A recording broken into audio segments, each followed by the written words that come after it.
for attending our event tonight. Kind of keeping the Charles clean, a conversation on stormwater innovation in Watertown. Right. Tonight you're going to hear from Alfredo Khan, our stormwater associate here at CRWA, myself, who is the senior committee organizer, and then from the City of Watertown, the city engineer, Tyler Glode.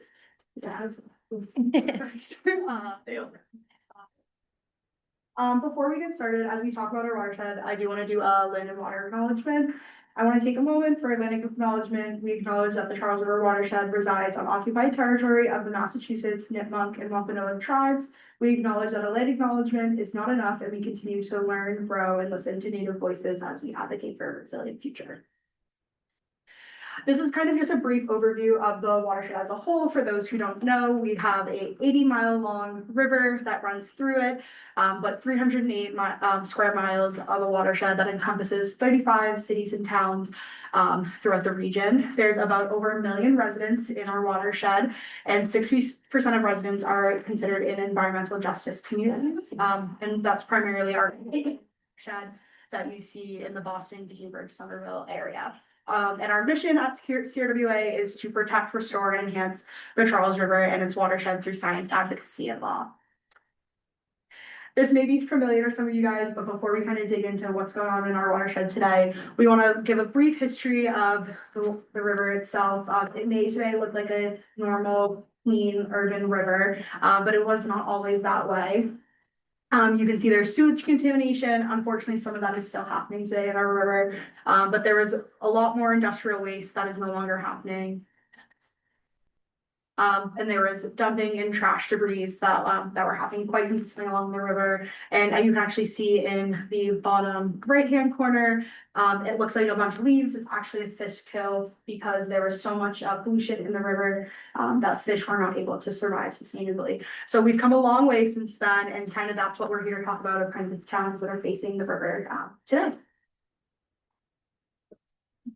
And I'm going to turn it over to Alfredo right now. Hi everyone, I'm Alfredo Khan. I'm the Stormwater Associate here at CRWA, and I'm here to tell you what stormwater is. What is stormwater? So when we talk about stormwater, we're really talking about all the rain and all the snow melt. I know that we just got a bunch of snow, but what happens when all of the rain and snow hits the ground? That is truly what we are concerned about. So in a natural landscape, most of the rain will soak into the soil, and then it'll slowly filter over time. And through this process, it replenishes the groundwater and filters all pollutants. And then eventually it'll feed into our streams and rivers. But in the Charles River watershed and many other watersheds, especially in our lower basin, we've replaced a lot of that natural surface with impervious surfaces. And those are your roofs, streets, your parking lots, and some parts of the watershed even have up to 80% impervious cover. So only 20% of that is natural ground. And what that means is that when it rains, the water can't soak into the ground. So it runs across all the hard surfaces pretty quickly, picking up all those pollutants, and that could be oil, trash, and delivers them straight into the Charles or other tributaries through outfalls, completely untreated. So why does stormwater matter? And the answer is that simply, stormwater is one of the biggest sources of pollution in the Charles River watershed. It affects water quality and contributes to an excess of nutrients like phosphorus that can lead to harmful algal blooms, like the ones that we see here of cyanobacteria. But it also affects flooding and public safety and the infrastructure that protects us. So as storms get bigger with climate change, our stormwater systems aren't able to handle the bigger volumes of water that come with storms. So stormwater isn't just an environmental issue, it's also a climate resilience issue. So, and also a public issue, and also a municipal cost issue. So that's why what Watertown specifically is doing is matters so much. And that's why CRWA wanted to focus today on the municipality as a key solution for protecting the river and preparing for future stormwater conditions. And with that, I will hand it off to the city engineer, Tyler. Good evening, everyone. So, great introduction to the general requirements of stormwater and kind of what we deal with as we manage and work towards operating in a watershed like the Charles River watershed, like we're just looking at. So I started in 2021 through a number of different processes. We came to our current ordinance, and that was adopted in 2018. Our current ordinance has 4 triggers. Essentially, on a property, there's 2 different permits you could do during development of any property. You could go for a simplified permit or a full stormwater permit. The decision making and triggering that goes into a full stormwater permit is essentially if you're increasing up to 500 square feet to 2,000 square feet of new impervious area, as we were just talking about pavement, roofing. We actually also include pervious pavers and pavers in general to kind of beef that requirement up. That process triggers you to a full stormwater permit. If you don't fall into that area, let's say you're just doing a 500 square, like a 450 square foot driveway, and you want to just pave it and add new impervious. That's the only impervious or a patio on your property. If you have to disturb up to more than 5,000 square feet on that property to do that work, that also triggers a full stormwater permit. Once you trigger a full stormwater permit, you're required to provide 90% total suspended solids removal, 60% total phosphorus removal, and retention of the 100-year storm event. So those are some big requirements for a smaller development. Acknowledging that through the ordinance, we work to develop a simplified permit for single family and 2-family home buyers, or homeowners, not buyers, buyers as well, I guess. So as we go through the development process with them, they can go up to 500 to 2,000 square feet of new impervious area and essentially be able to add a patio, do some driveway work in Watertown specifically where, significantly residential, and most of our residential lots are that postage stamp standard in Massachusetts, which is roughly around 5,000 square feet, which is where that helps you get to that 5,000 square feet of disturbance. If you're going to disturb your entire lot, then yeah, you're going to need a stormwater permit for erosion control, et cetera, to manage and kind of benefit the development you're doing overall. If you're just adding a 500 square foot patio, you want to go in the back, you're only going to be required to capture 2 inches of runoff over that patio area. And with pervious pavers and other areas like that, other systems like that are new functions, it's very easy to attain and doesn't really implement a massive cost increase to homeowners. So it gives the benefit to single family and 2-family homeowners to do that process, whereas it focuses on corporate and like larger developments, industrial developments, things like that, that are going to generate more erosion, more sedimentation of our stormwater systems, which is just obviously particulate matter entering the storm system, and force them to not only retain the 100-year storm event, which refers to 2018 100-year storm event towards your climate resiliency argument, which is 8.9 inches. Currently, we're looking, depending on your resources, between 11 and 14 inches for the 100-year storm event. Atlas 14, I believe, is close to 12 right now. And if this new stormwater handbook passes, that'll actually adopt a whole new process on how we calculate a lot of that stuff. It won't just be a simple reference. You'll actually have to do some calculations with your civil engineer of record, or your landscape architect to coordinate a lot of those things. So as we look to the new handbook, look to climate resiliency, how we expand, we've done some reflection. We've kind of looked at this a lot. It turns out that pre-treatment and treatment is almost more important, or at least equivalently important, as retention. And as we go through this stuff, the Charles River watershed specifically has a total phosphorus limit, total maximum daily load, TMDL, that we need to remove as much phosphorus from as required in accordance with the EPA mandate. So we're required to remove 52% of phosphorus if you look at a system and a site, that typically becomes the most restrictive property on a site, removing phosphorus from the Charles River watershed.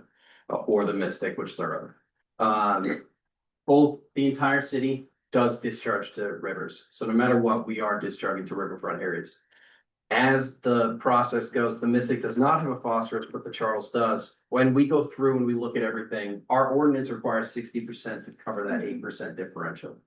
So we look at every single property on a disturbance area basis and say, you need to remove 60% of phosphorus from that area so we can meet our total maximum daily limit for the Charles River. As we chip away and properties get developed and start triggering that stormwater process, it helps us chip away at our overall phosphorus limit removals.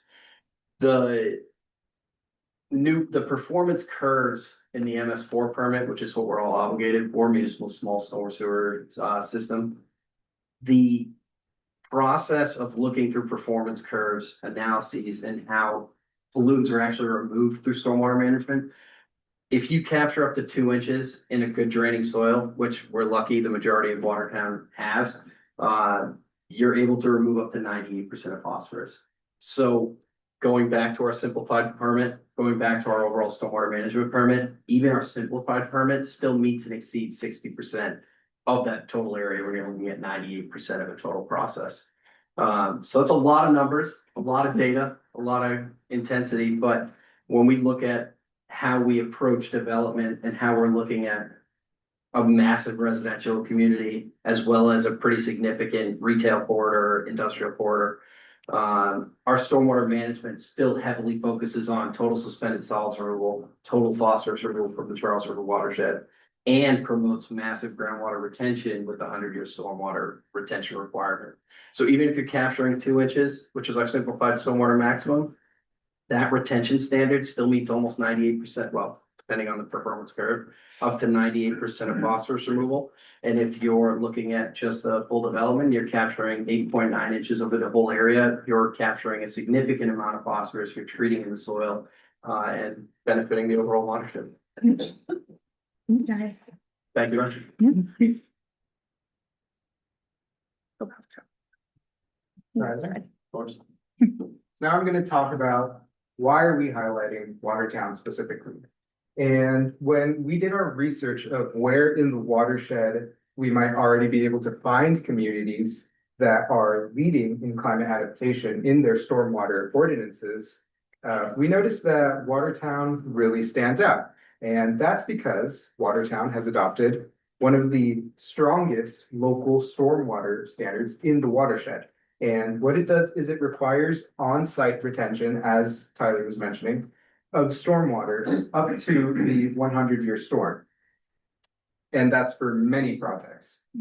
We see that with stormwater management under these standards, stormwater is made a core part of how development and redevelopment happens. And I know what your next question is. What is the 100-year storm? 100-year storm does not mean that it'll happen once every 100 years. That's not what it means. It is an intense rainfall event that has a 1% chance of happening in any given year. So with climate change, we're already seeing so many more storms reaching that capacity and much more frequently. In Watertown specifically, because the number changes depending on your region's climate, the 100-year standard requires that projects capture and manage nearly 9 inches of rainfall on their site. And what that does is it keeps it out of the pipes and ultimately out of the river. So that might sound a little bit extreme, but we've found that with the right designs, it's not just feasible, but it's already happening. And to fully understand what this looks like in action, we developed some case studies, which were being handed out at the table over here, on project applications in Watertown that met the requirements for retaining the 100-year storm. And across all the projects that we analyzed, we found that those numbers really do add up. Together, these projects could manage millions of gallons of runoff, as well as prevent hundreds of thousands of, well, not hundreds of thousands, 29 pounds, almost 30 of phosphorus, and treats over 16 acres of impervious surfaces. So, most importantly, these designs aren't hypothetical, and these are real projects that are being submitted to the city. Next slide. I'm not going to go over each project in the case study because those were given to you and you can reference them later. But it's important to note the variety of projects that are being included. Some projects relied on subsurface infiltration beneath the buildings to be able to control their level of runoff, or used less impervious area in their designs. Some projects also combine cisterns as well as infiltration chambers and adaptive controls like this top project, which is super fancy and doesn't have to happen everywhere. But in these case studies, there were residential projects, affordable housing projects, research facilities, mixed use facilities, and they all are meeting the same standard, but in different ways. That flexibility is truly what is key to the 100 years standard. It shows that strong stormwater standards don't limit development, but they make them smarter and more resilient. And oh no, my little pictures went away. We're gonna hit the. And despite all the information that I just shared, some of you may already know this like the back of your hand. But there are a few big takeaways here. And first, that is that the 100-year storm retention is achievable even on constrained urban sites like in the Lower Basin.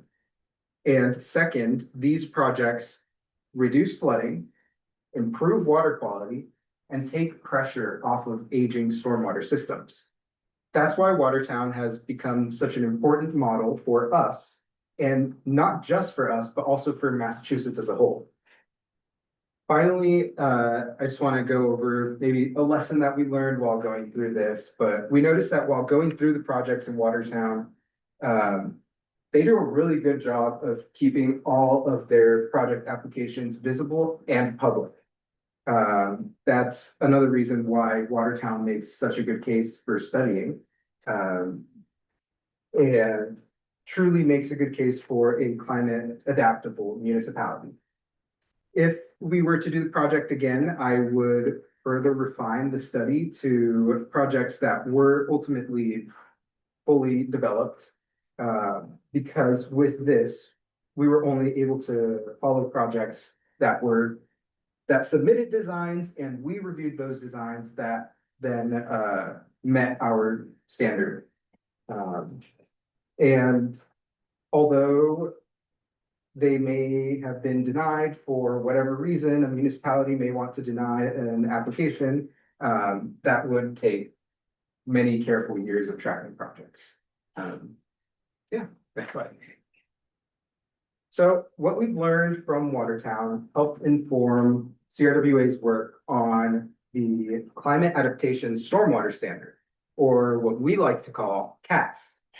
So my colleague, Ariana, is going to walk you through CAS and how it can help municipalities turn development into a climate solution. So free now.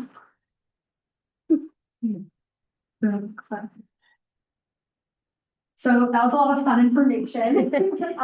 So like Alfredo has already mentioned, we really look at Watertown and the neighboring town of Waltham as kind of our gold standard here in the watershed, because we look at them specifically as a tried and true method based on modeling that we're going to kind of go through right now. So I started this project specifically about a year and a half ago, looking at an inventory of, the watershed-wide, stormwater regulations and really taking into account what cities and towns are applying and what's working and what's not. So one of the main things before we started this project was to kind of address what towns are facing. So the first major thing that all municipalities in our watershed are facing are compliance with the phosphorus reduction requirements set by the MS4 permit.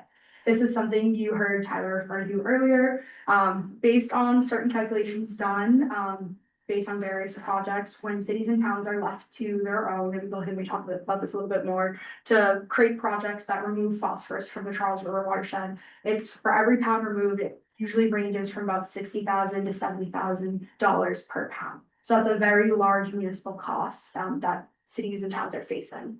The second issue that we kind of tried to figure out based on what towns are facing is that climate-related flooding is increasing in frequency. You're seeing it quite a lot, unfortunately, when there are kind of these average rainstorms. Roads are now kind of not drivable. You're seeing a lot more puddles happening. You may be in an area, not necessarily in Watertown, but in Cambridge and Somerville, you're having CSO activations happening. There is a lot more increase of climate-related weather happening. And then our third kind of issue that we're facing that Alfredo touched on is that existing storm drainage networks in our watershed are aging and too small for the kind of rainfall that we're facing right now. So how do we meet this challenge? Like I had mentioned, there was a kind of we've done this really in-depth review, but there were a few things we did before that we got to this review that we did. So there are three things to kind of get us to this 2024 to 2025 bylaw review. So our first thing that we did was in 2023, we did a phosphorus control plan review where we went through these control plans that every municipality had to submit in order to kind of to the state to address on how they were going to deal with removing all of this phosphorus that's required by the date of 2038. We looked at towns making their best, using best practices based on an array of things to kind of address this phosphorus issue. And we learned a lot from it that I'll kind of get into on the next slide. And then additionally on CRWA flood modeling. The Charles River flood model, for those who don't know, was first developed in 2021 and updated most recently in 2024. And it's like this interactive map that lives on our website that you can put your address in and you can check the 2070 box and see what flooding will look like in your neighborhood in the year 2070. This model covers 273 square miles of our watershed, which is mainly our upper and middle watershed. The CRM shows where and when flooding will occur and highlights strategies to also reduce flooding. Unlike town by town studies, this is a regional scale model, helping communities really see the big picture. What happens in their town also affects what's happening downstream. And this was done specifically not just by us, but we work with our municipal staff partners on this and with residents to make sure that we're really engaging with everybody. And then finally, this viral review that I mentioned, CRWA in collaboration with the UNH Stormwater Center conducted a comprehensive review of stormwater bylaws and regulations across 33 municipalities in the watershed. Our team took the time to locate and thoroughly review the stormwater regulations for each municipality. This process enabled us to understand better how the diverse landscape of urbanization, not only in terms of urbanization, but also how communities across the watershed are already adopting innovative approaches to managing stormwater. Our analysis really focused on kind of what Tyler had mentioned earlier, what triggers these permits to be enacted, how much water retention standards are being enacted based on what those triggers, and kind of where these live, how are these municipalities making this information publicly accessible to its residents? Is it easily located in the kind of on their website? Do you have to go through a town official to get to these? Really making it so how are people aware of what's going on in their town? From this work, we developed a set of recommendations that I'll talk about called the Climate Adaptation Stormwater Standards. So based on what we did, here's kind of a brief synopsis of what we found.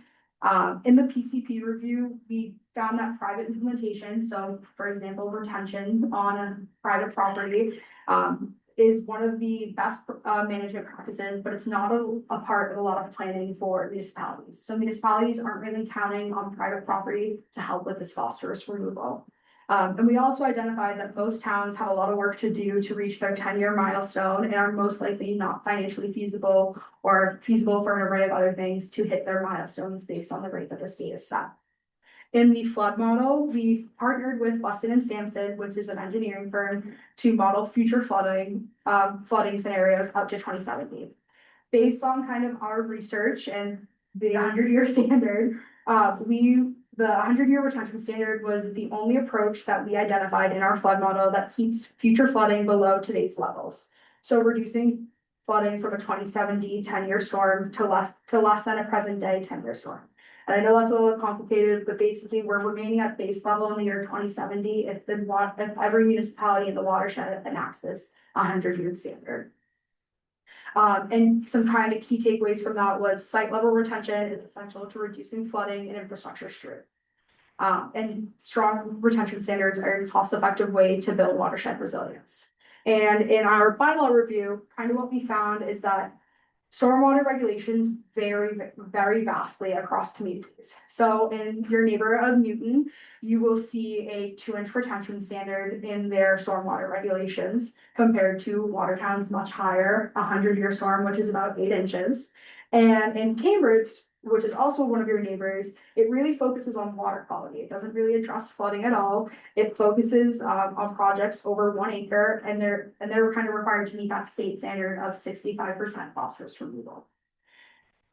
So with that said, introducing CAS. So we took the recommendations, the ordinances that were implemented in Watertown and Waltham. We took our review and we developed our own set of recommendations that would go even further for municipalities in our watershed to implement and for residents to kind of be aware of how we can really address climate related flooding at the local level. So we've talked about this a lot, and it's kind of the one thing we'll hammer home is the importance of that 100-year storm. The 100-year storm has already been adopted in Watertown and Waltham, as we mentioned, and it's achievable and effective. Even for a wide range of developments, as Alfredo mentioned, we saw really big commercial developments, and we also saw those single family houses. It's really working on a vast scale here in Watertown, and that's really important for us to see because we can now turn to our other watershed municipalities and say it's working here and it can work in your community as well. Unlike the current MS4 permit, which is a state standard, it primarily the MS4 permit primarily targets water quality.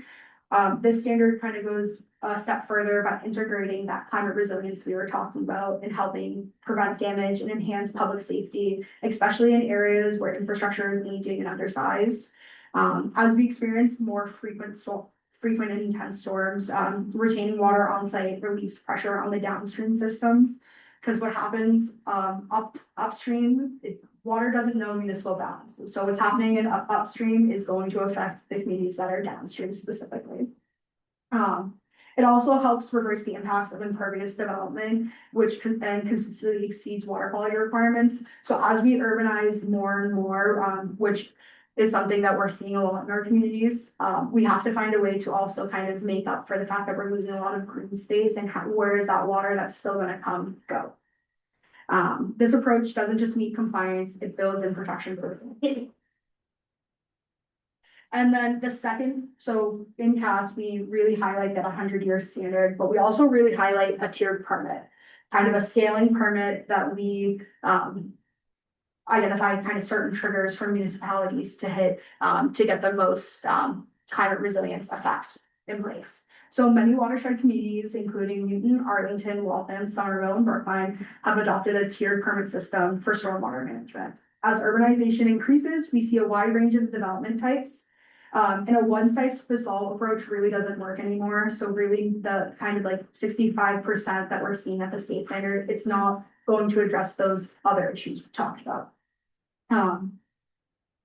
Tiered systems scale requirements to match the size and impact of each project, and most importantly, they allow communities to extend oversight to more projects, ensuring better management of stormwater. One of the things we kind of also see in our watershed is there's a different range of oversight when it comes to stormwater, and every municipality is required to achieve a certain level of phosphorus removal. So this also helps cities and towns kind of up their game and tracking what's going on in their town. So these are recommendations itself. So we have a 3-tiered permit. Most cities and towns really stick to a 2-tier permit, where there are major and minor permits. We do for smaller projects, we really try to range between 400 and 1,000 square feet of new hard surfaces, those impervious area surfaces. So that could be a patio, that could be a driveway, roofs, things like that.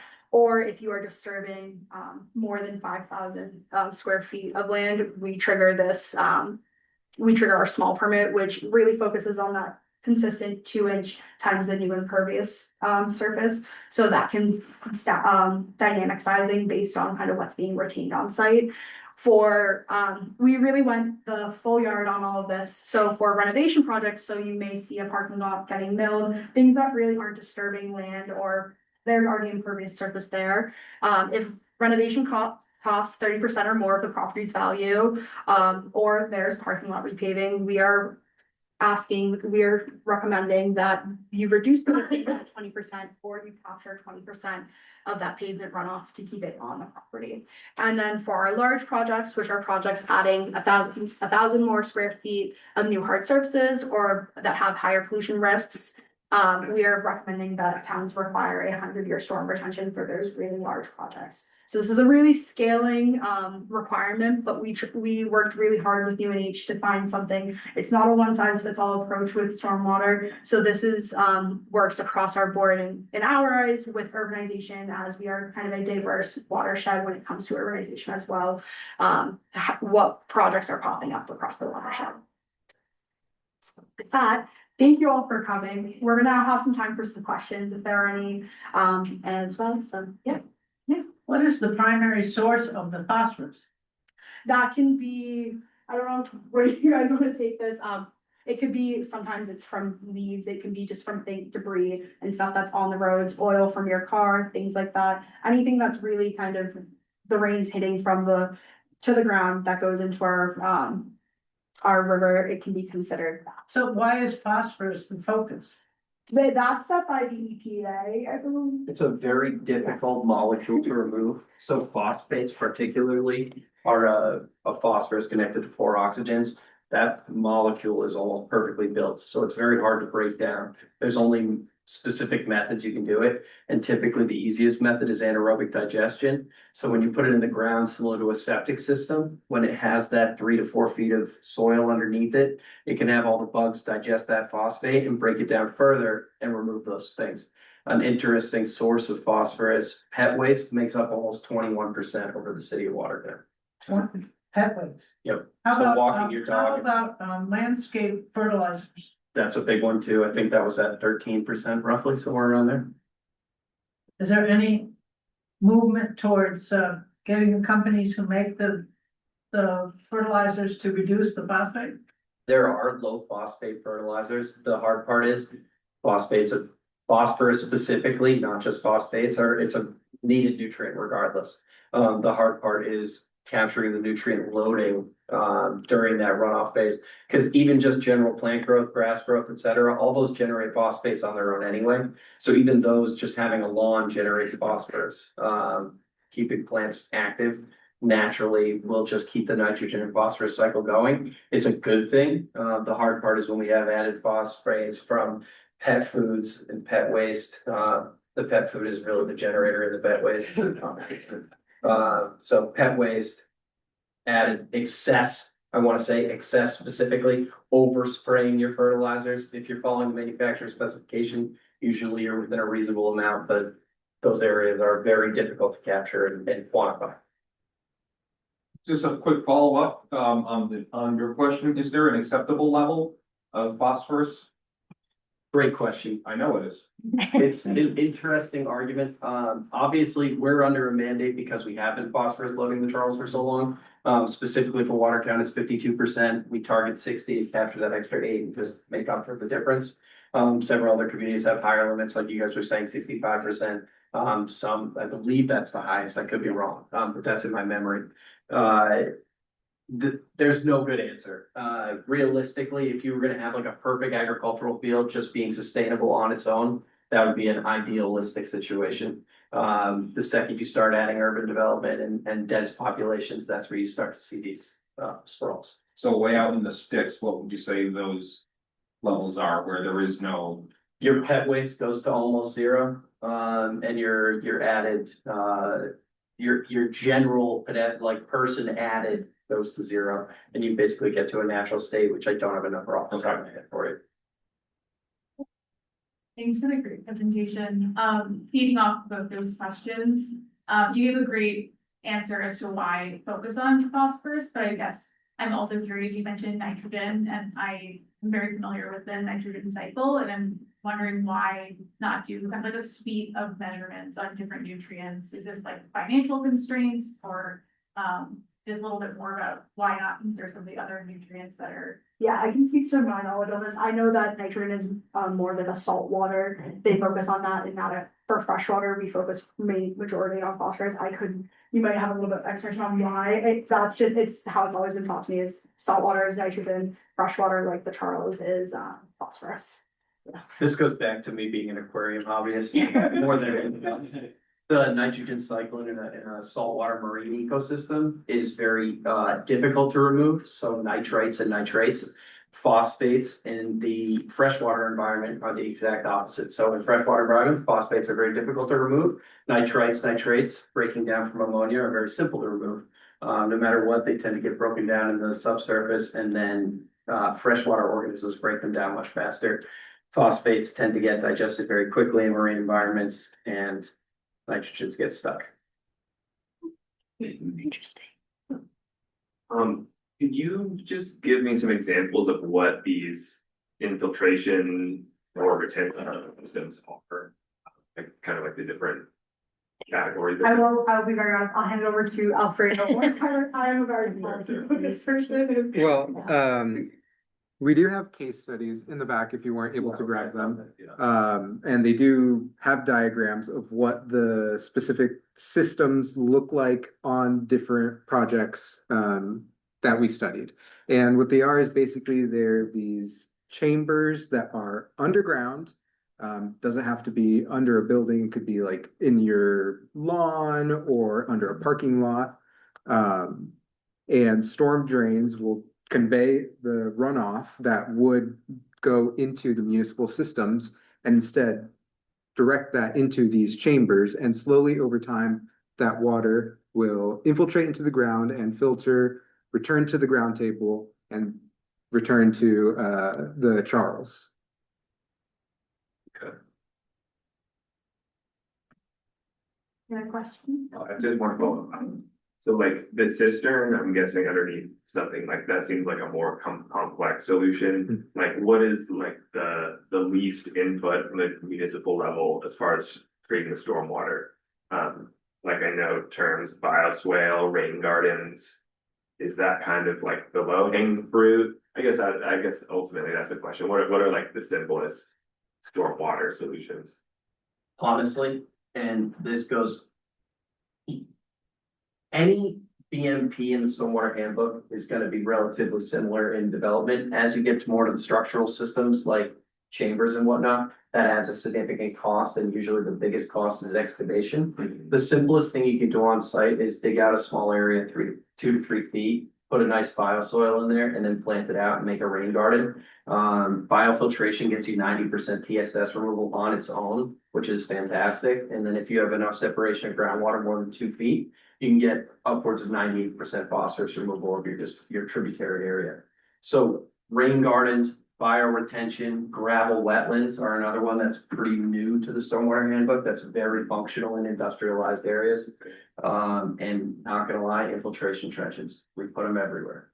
It's very easy to dig a site out 3 feet deep, wrap it in a geotechnical fabric, and just fill it with 1.5 inch crushed stone. And you get a ton of bioretention, a ton of treatment through that soil once the surface area of the stone gets a nice bio layer on it, and you get all the digestion right there. The hard part is they do blind, but when you're putting in like landscape strips on roads and things, or like under a sidewalk. Let's say you're gonna add reclaim like every 15 to 25 years. Within that time frame, usually like 10 years, you're gonna start actually seeing some serious reduction in what you're getting on the system. You can basically go and just fluff the whole system up, pull all the stone out and just put it back down very, relatively easily. Cool, thanks. So for your tiered system, you made some really cool recommendations, but as someone who's like not super in the stormwater world yet, I'm wondering, how do you like encourage people to adopt this sort of recommendations? Yeah, so one of the key things that I actually do is I go out and do presentations to municipalities in our watershed. And we also have worked with our comms team, Carly right here, to create some really digestible kind of take homes that are here for you tonight. That breaks it down at a level that kind of the average everyday person can kind of understand. And we do have a bunch of resources on CRWA's website of, as an everyday person, how can you get involved in your local municipality? We kind of have like a checklist of how to become an advocate. And also, we at CRWA, as part of my role, is to work with residents who want to get involved and help them feel like they can be educated enough to go have a meeting with their local elected official, or even have us come with, to really empower residents to feel like they can advocate for this at the local level as well. Okay, so it has to be, I guess, besides the like lower end where you can like do changes to your house or your dog, it has to be like regulations at the like city or state Yeah. level. Yeah, and the state is working on releasing a new stormwater handbook that is in draft form currently. Which is, everyone's kind of still waiting for that. So we're kind of saying municipalities can really take the initiative at that local level to kind of go a little bit beyond of what's expected out of the state. We still don't know what's going to be that official kind of standard that will be stamped, but we are trying to really encourage a proactive approach to help them prepare for whatever is coming. Yes.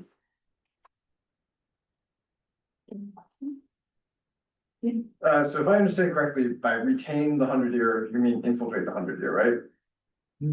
Retention by definition is infiltration, so Yeah, technically, yes. confirming.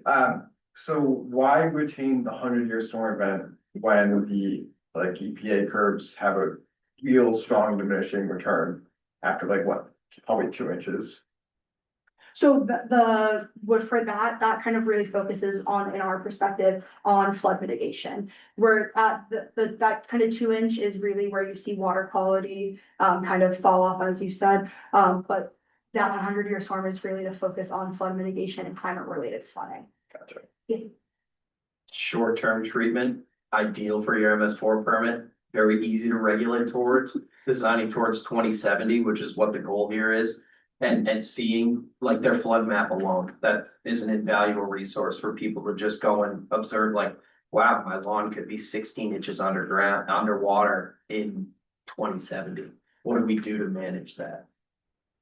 And we do have on our flood model is on our website, which I encourage you all to visit and enter your addresses in, and see kind of what it looks like. It's not just the 2070 storm, there's other kind of years that we've put in, and we've also put in, if you do the 100-year retention, what that looks like in the watershed. There are different ways you can play around with that. Got a follow-up question. Have you noticed a change in development in Watertown since that implementation of those standards? I mean, that feels like it's pretty big. that you It's have to- significant. Yeah, We do have a maximum extent practical clause for sites that do have significant contamination or otherwise that would prevent you from, let's say, you find some metal underground. It happens all the time. Yeah. We do test pits, we try and regulate and manage and like prepare, but every now and then you'll have a site that they start digging and they start excavating and they find a really bad pocket. We over excavate, we coordinate with the applicant to try and fix and mitigate as much as we can, but sometimes it's not always possible. And then we have either an offsite mitigation potential where they can implement in a public right of way, like a street tree or an infiltration trench, like I was going over earlier, or they can come and pay a fee, which is less desirable for everyone because they're required for a private development. You're not required to play prevailing wage and things like that, whereas a municipality does, and that significantly bumps up the cost to implement anything on our end. So we meet the obligations of the Massachusetts procurement law. We put everything in on that front, and they essentially pay for it. Gotcha. Is it mostly Class A soils in Watertown? Yes. There's essentially 95 to 98% of the city discharges to the Charles River and about 3 to 5% discharges to the Mystic. That differential and that ridge line on that hillside is really the major differential on whether you're getting really nice glaciofluvial sandy soils or you're getting some more ledge on that hillside, which we do run into sometimes. But obviously, 4 square miles, pretty small city. You've been here long enough, you kind of know where you're gonna get what. And basically anything around Arsenal Street, North Beacon, or Main Street is all fill down to like 20 feet. So So did something like 66 Galen, that big building across, that looks right over the river? Yep. What kind of, were they involved in some kind of protection about this? They were mandated to retain the 100-year storm event. They required a full stormwater permit. They actually were an incredible development standard because they basically came to us and said, we understand we have bad soil conditions. This is an area that had a gas tank and above storage gas tank and other things present for a long period of time. We're willing and able to go down to 27 feet, remove all the contaminated soil, pull that out, put brand new clean stuff in and infiltrate in that area. So they undertook a massive undertaking from an environmental standpoint. Kudos, that was incredible. And the development went really well. And that project is in the case study. I'm sorry. That specific project is in the case study sheets. So, great question. It gets remediated. The biggest thing is it has to go to a treated site, a specific site. There was an LSP on site. The LSP, we had our own LSP from a third party peer review the whole thing as well, just to make sure. Obviously, you never want to take risks when you're in an environment like that. Both LSPs met. We collaborated over several years to get through as we went through the development process and made a final determination that we're comfortable, you're comfortable. This is a feasible design. Let's move forward. So if they take out the dam, will that help? I'm very curious on the studies. No matter what, it's still gonna be dam control further downstream, so the modification isn't gonna be that significant. Currently, we have very limited floodplain in Watertown just because of the topography I was telling you about with the hillside and everything. But that doesn't mean we don't. And obviously having the 100-year storm event does keep a lot of that at bay on our end. But it's really like how to maintain that sustainability moving forward and how we maintain the process as we go. But the current estimate and conceptual design is that it should have no major impact. Well, if there are no other questions, we're gonna stick around for a little bit. Please feel free to have some snacks, some cases for you.